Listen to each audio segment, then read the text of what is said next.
Hi there, Mr. Sutton bringing you a lesson on transformations. In this one, we're going to figure out how to perform translations, dilations, and reflections on functions. And the real-life payoff for this, we're going to find the cost, scale, and graph it for a license. As kind of an introduction to transformations and what they're all about, the idea of transformations underlies all the cool stuff in your favorite video games. Take Mario here, for example. If you want to make Mario turn around, we need to do something called a reflection. If you want to make him run and jump, then you're going to need a translation. If you want him to somersault in the air, you need to translate him and rotate him about his center. And we won't be talking about rotations, but that's a transformation too. And finally, if you want him to change into Super Mario, you need a dilation. So we're going to talk about reflections, translations, and dilations in this lesson so that Mario can keep doing Mario. For a warm-up on this one, here's a website on Desmos that you can go to. So go here and explore the effect of adding and subtracting numbers inside and outside a quadratic function.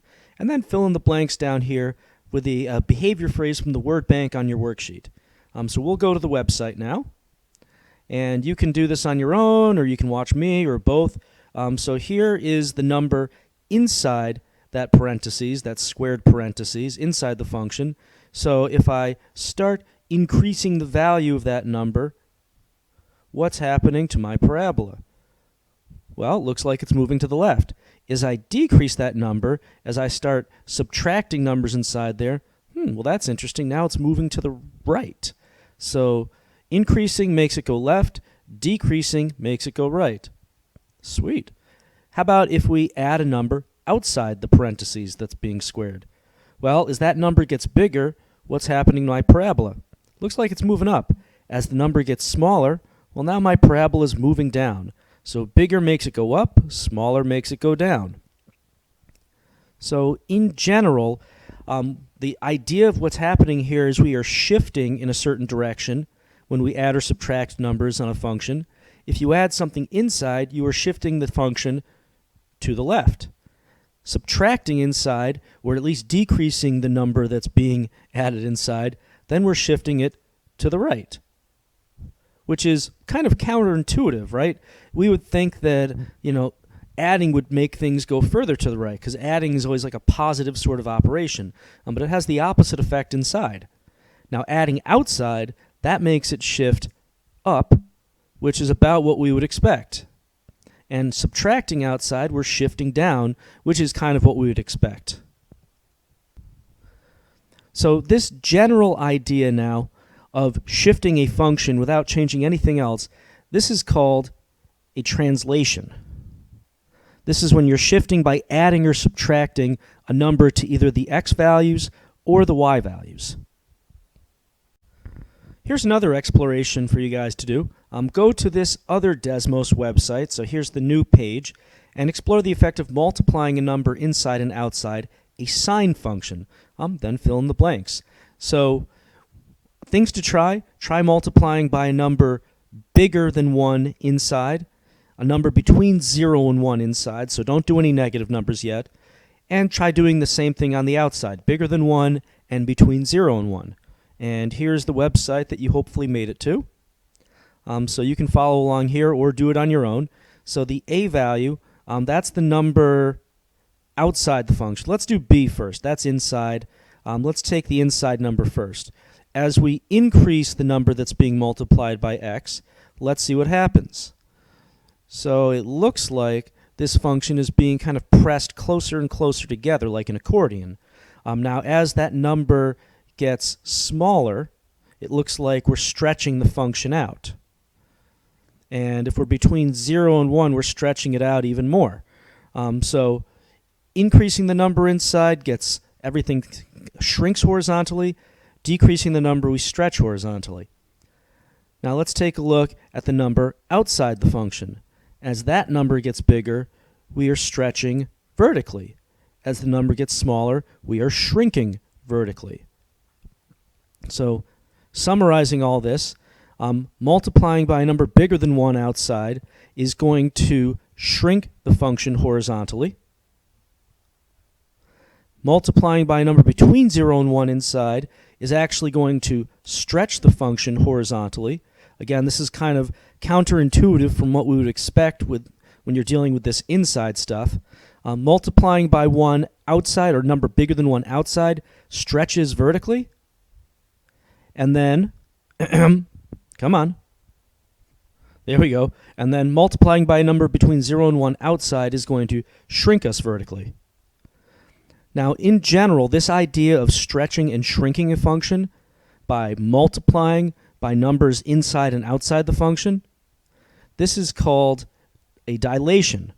So again, we're multiplying or dividing the x and the y values by a certain number here. We're going to do one more experiment.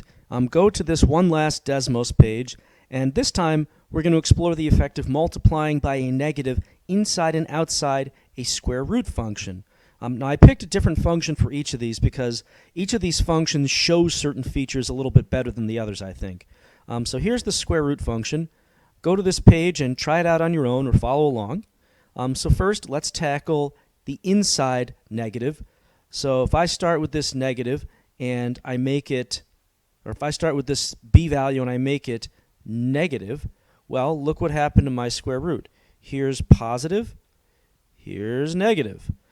So as b gets negative, it looks like we are flipping this thing over the y-axis, a horizontal flip.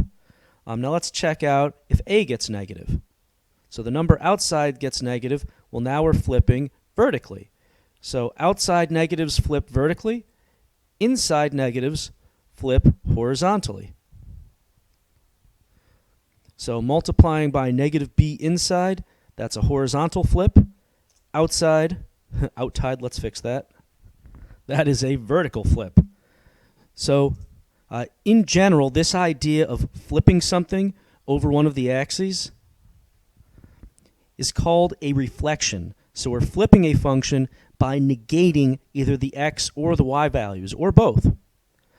So in general, just kind of summarizing everything that we've seen from these experiments, inside changes, whatever we do inside, except for this negative business, multiplying, adding, whatever, those are left, right, or horizontal changes.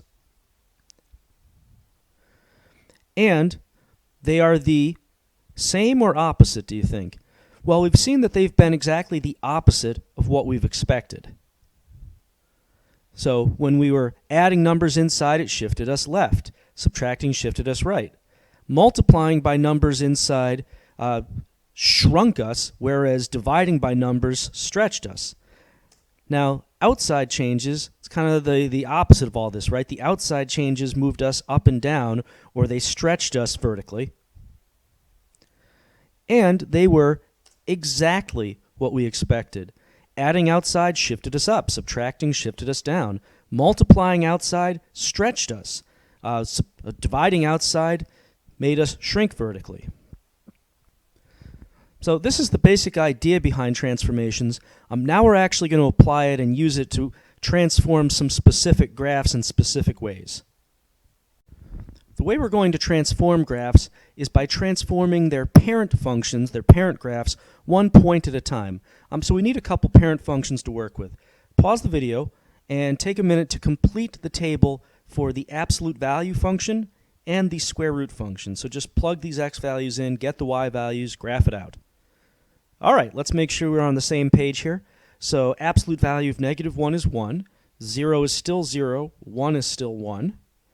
Graphing that out, we've got -1, 1, 0, 0, and 1, 1. And if we kept going, we would see this gives us a v. We should remember that from that parent graph lesson. Next, with square roots, square root of 0 is 0, square root of 1 is 1, square root of 4 is 2. And we know we can't take square roots of negative numbers, so there's really nothing over on this side. It's just a couple points this way. So 0, 0, 1, 1.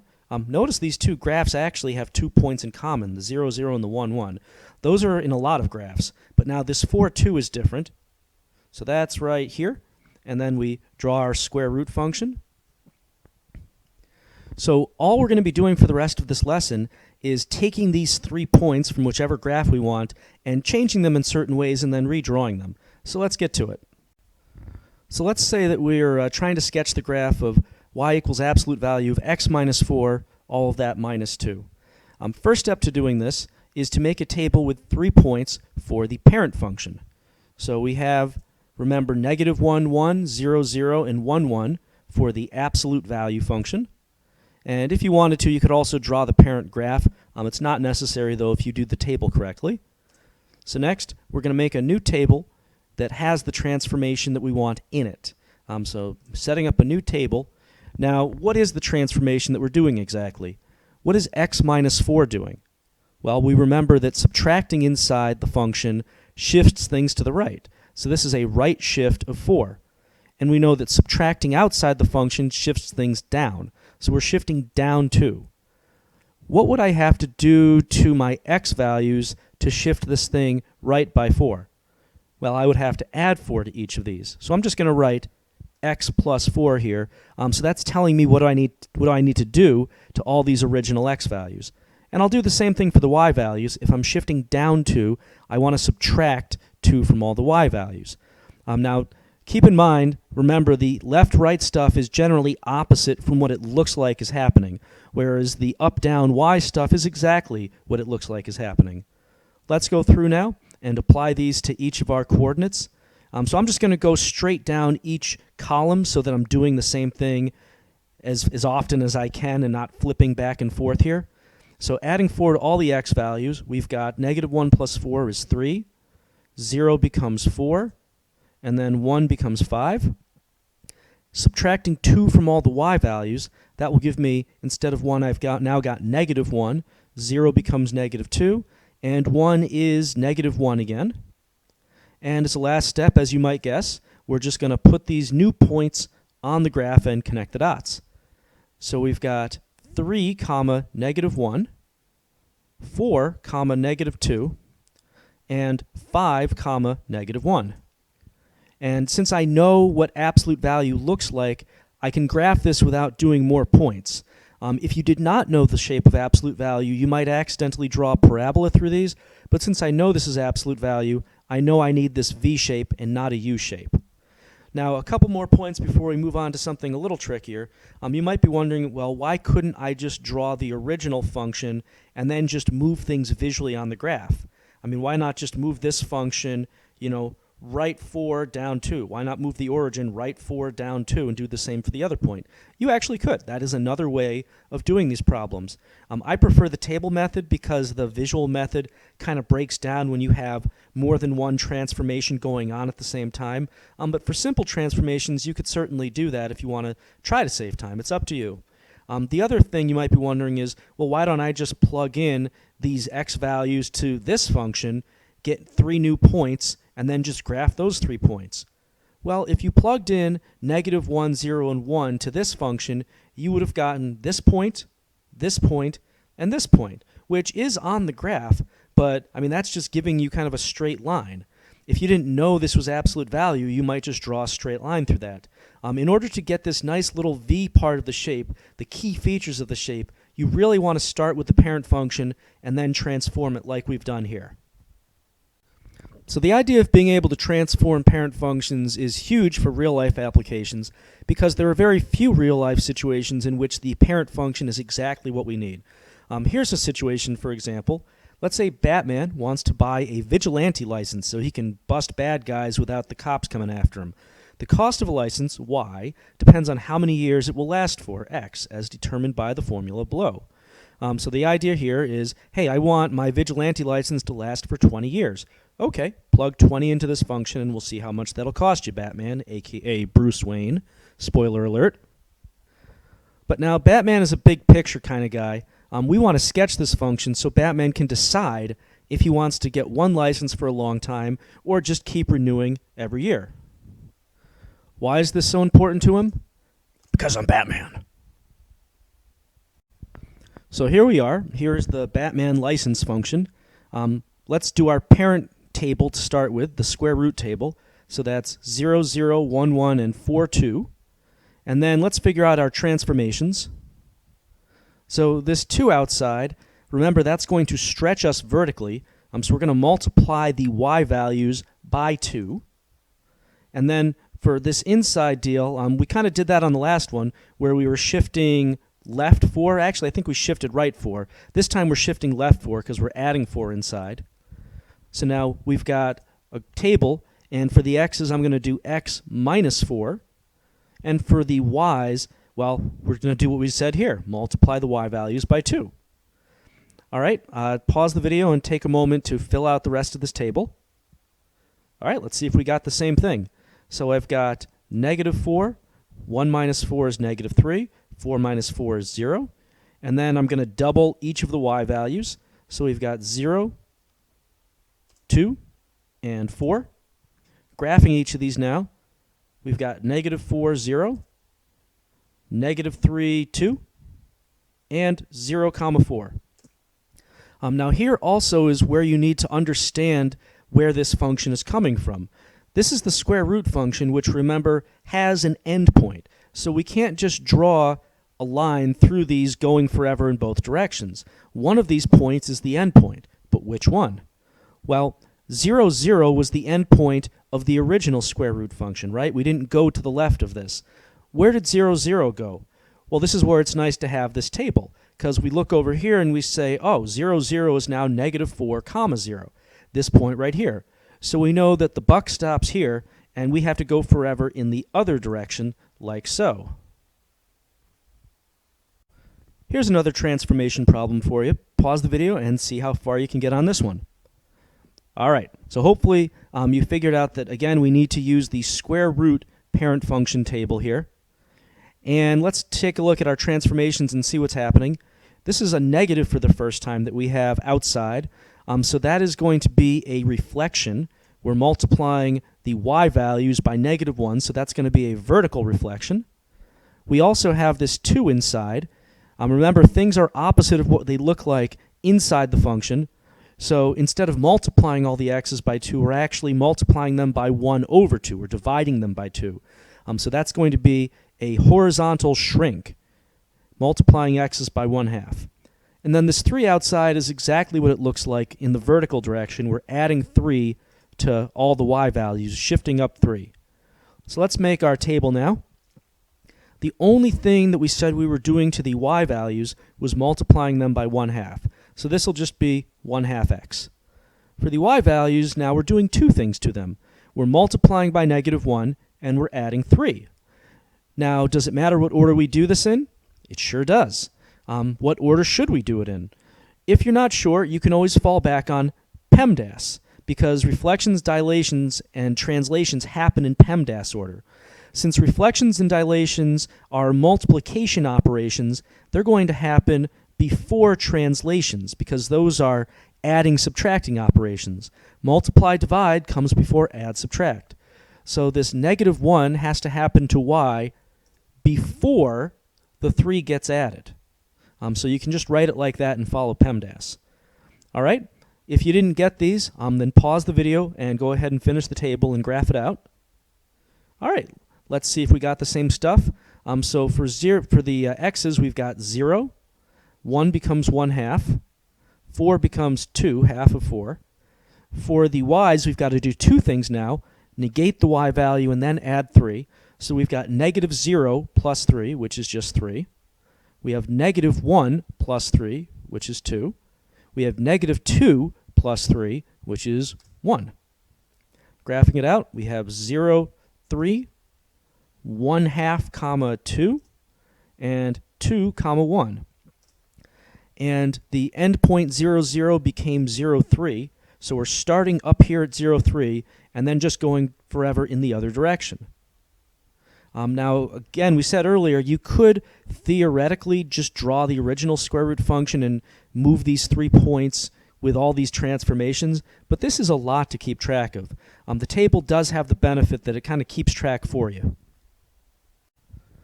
We'll do one more. Pause the video and try this one out to see if you've got all the transformations down. So square root parent function table again. I prefer the square roots. Absolute value is good to know, but square roots, there's so much more you can do with the reflections. Like in this one, we now have a minus inside, which is giving us a horizontal reflection. And at the same time, we're dividing the x values inside by 2. That means we're actually multiplying the x values by 2 because inside stuff is opposite of what it looks like. So we're stretching horizontally here. And then we're subtracting 5 from all the y values, shifting down 5. So in total, the x values are getting multiplied by -2 to give us that reflection and that horizontal stretch. Y values getting subtracted by 5. So we've got -2x, y minus 5. Going down our x values now, that's 0, -2, and -8. For y values, we've got -5, -4, and -3. Graphing those out, we've got 0, -5, which is down here.